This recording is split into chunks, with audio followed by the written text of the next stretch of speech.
I'm going to install the front pump. I got the bolts torqued down. It was 15 foot-pounds. Got my thrust washer on here. I got the gasket in place. So we'll just see how it fits on there. Just gotta line up this hole here. And I got sealing rings on here. They're Teflon sealing rings. Let's put it on.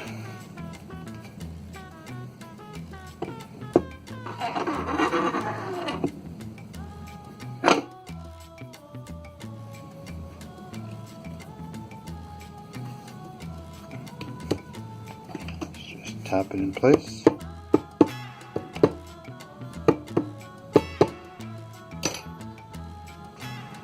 Okay, now I got the bolts. They have a new washer and a new little O-ring. Put a couple of those in.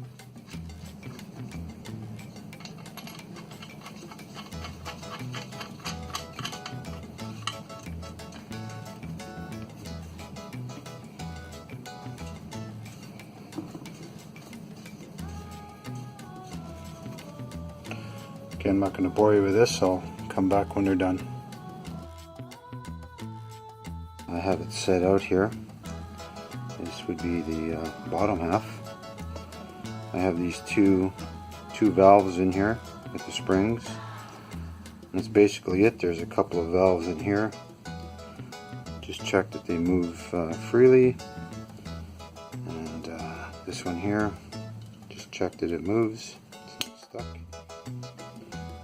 And this one moves here. So it took a while to figure out which gasket goes where. The kit comes with 2 other gaskets for a different year.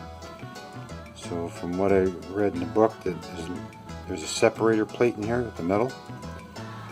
And as long as the separator plate, all the holes are showing through the gaskets. So as long as all the holes in the separator plate are showing through, you got the right side, hopefully. Okay, so I'm gonna put this on. Okay, so now as you can see, we got the filter in. Everything's tight here. So we're gonna just put this pan gasket on. Okay, and the pan. And we'll just throw a couple of bolts in there to hold it.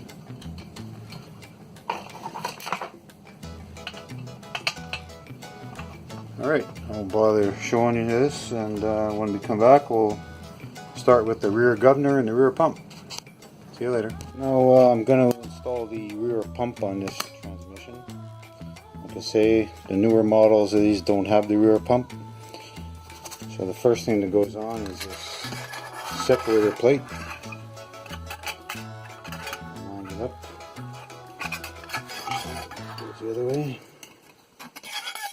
These are the wear marks from the pump. I'm just going to line it up. Both holes line up. And here we have the pump itself. As you can see, it's a mini version of the front pump. And there is a small pin, little pin that goes into the shaft here, the output shaft.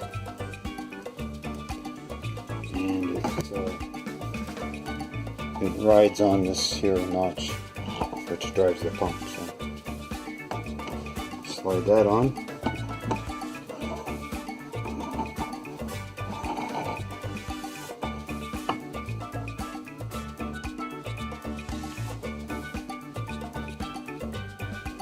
Try and get it lined up.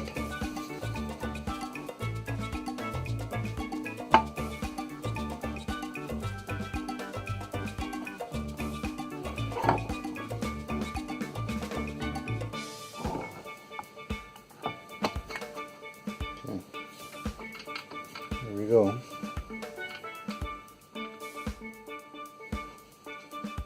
We've got the governor's support and rear pump bolted on, torqued down.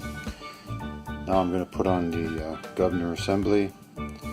I have the new Teflon seals here. So I'm going to slide it on and see how it fits.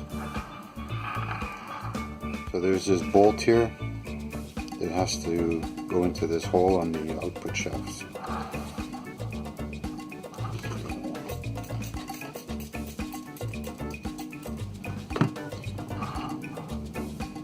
Okay, that goes in there. So now I have to tap the speedometer gear on. It says in the instructions to have someone hold the shaft so when you're hammering it doesn't damage any bearings. So I'm going to try using the C-clamp to keep this from sliding in there as I'm hammering. See how it goes. And it's got to go right up to here.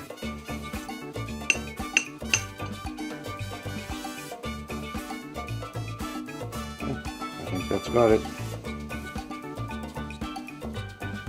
And now for the tail shaft.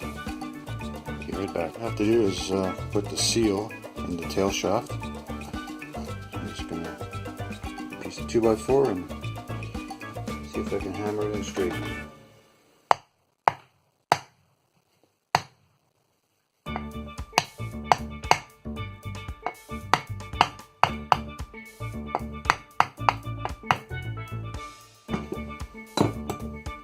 Okay, looks good.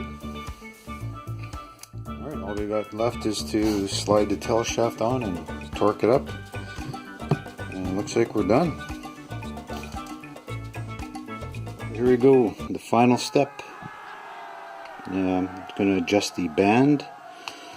So the instructions say to rotate the shafts to make sure the band is centered on the drum. And it says to turn it in. It says till 70 inch-pounds or snug, so we'll just go with snug. Okay, so that's snug. So now it says to turn it out 4 turns.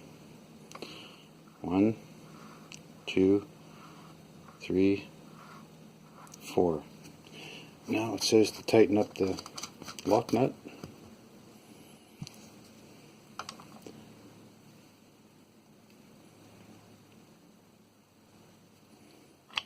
There we go. Well, let's have a look at this thing now. Okay, so it is now completed. A fresh rebuild, I guess you could call it. And shortly we'll be installing it in the van and we'll see what happens. Wish me luck.